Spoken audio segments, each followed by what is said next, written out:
అంత కన్సర్న్ ఆయనకి. అదే అంటున్నాడు, మళ్ళీ మీకు జ్ఞాపకం చేస్తున్నాను, యథార్థత మీదనే కదా యెహోవా నీవు దృష్టి ఉంచి ఉన్నావు. మీకు అప్పుడప్పుడు చాలామంది దైవజనులు చెప్తుంటారు, మీకు దేవుడు అది ఇచ్చేస్తాడు, ఇది ఇచ్చేస్తాడు, ఇది ఇచ్చేస్తాడని. ఉత్తదే అది.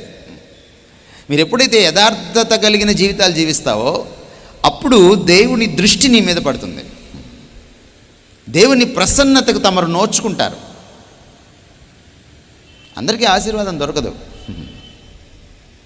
దేవుని ప్రసన్నత, ఆ దృష్టి ఎవరి మీద పడుతుందో వారికే దొరుకుతుంది.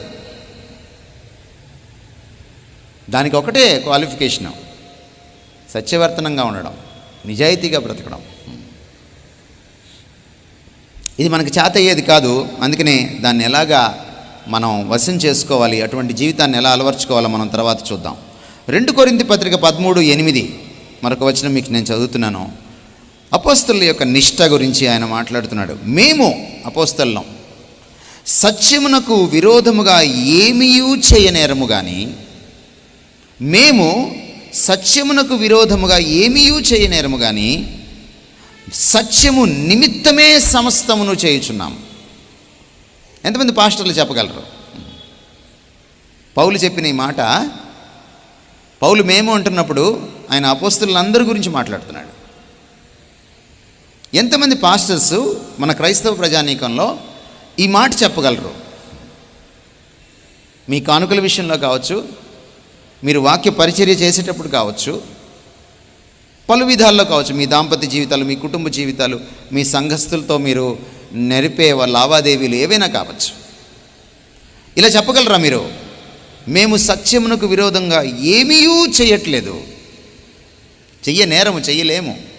అంతేకాదు సత్యము నిమిత్తమే సమస్తము చేస్తాం.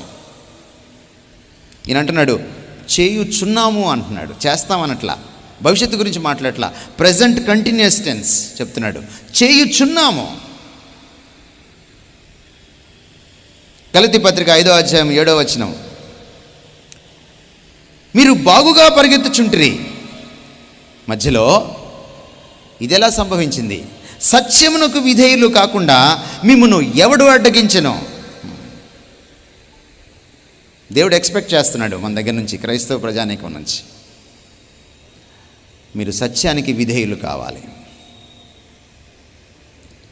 చూడండి, నేనే సత్యమని ప్రభువు చెప్పుకున్నాడు. ఈ ప్రభుని లోకం చూడాలంటే సంఘంలో సత్యం కనపడాలి.